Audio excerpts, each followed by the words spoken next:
Hello, my name is George Bucher, Managing Director and Co-Head of MarshBerry's Specialty Practice. Serving specialty intermediaries such as MGAs, MGUs, and wholesale brokers, we're here today to talk about MarshBerry's proprietary M&A and capital raise process. Now, why do we focus on such a topic? Well, the reality is that most organizations throughout their life cycle are going to have to go through some type of a transaction. And whether you're looking to raise debt to make investments, looking for a minority partner, maybe a majority capital investment partner, or an all-out sales process, it is very important to begin with the end in mind. And so what we're going to be doing in this video series, this being the first of 7 parts, is breaking down MarshBerry's M&A process to focus on those key aspects of the process where oftentimes firms may get tripped up if they try and go it alone. Specifically, we will focus on the preparation of the financials and development of what is called the pro forma. This lays the foundation for the overall capital raise or sell transaction. Next, we move into the marketing strategy. What is the messaging that your firm has? What are those unique characteristics and growth modes of which you can leverage that a partner may find interesting?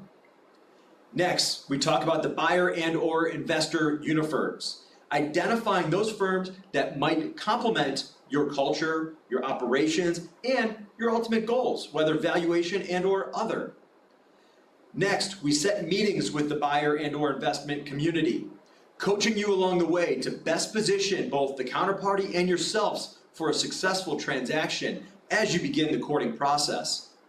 Within that process, oftentimes the counterparties also provide some type of a indication of interest, a term sheet, or a letter of intent. The analysis of that is very important to make it more of an apples to apples basis, at least in the financial side. Next, after you find one or a select few of those firms that you want to move forward with, you move to the confirmatory financial and the drafting of the legal definitive documents. This brings in other outside advisors that allow them to share insights and perspectives around what's right for you and what is market from a market standards perspective. And then finally, we'll talk about the post-transaction life. You have true-ups from a financial perspective, maybe truing up balance sheet based on estimates that were made, and why that is so important to the overall M&A process.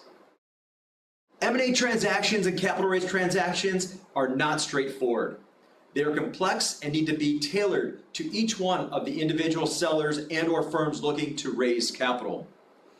If you have questions around how the M&A process or capital raise process may apply to your organization, we encourage you to reach out. But until then, we look forward to presenting the next breakdown of each of the 6 steps that we just talked about. Until next time, be well.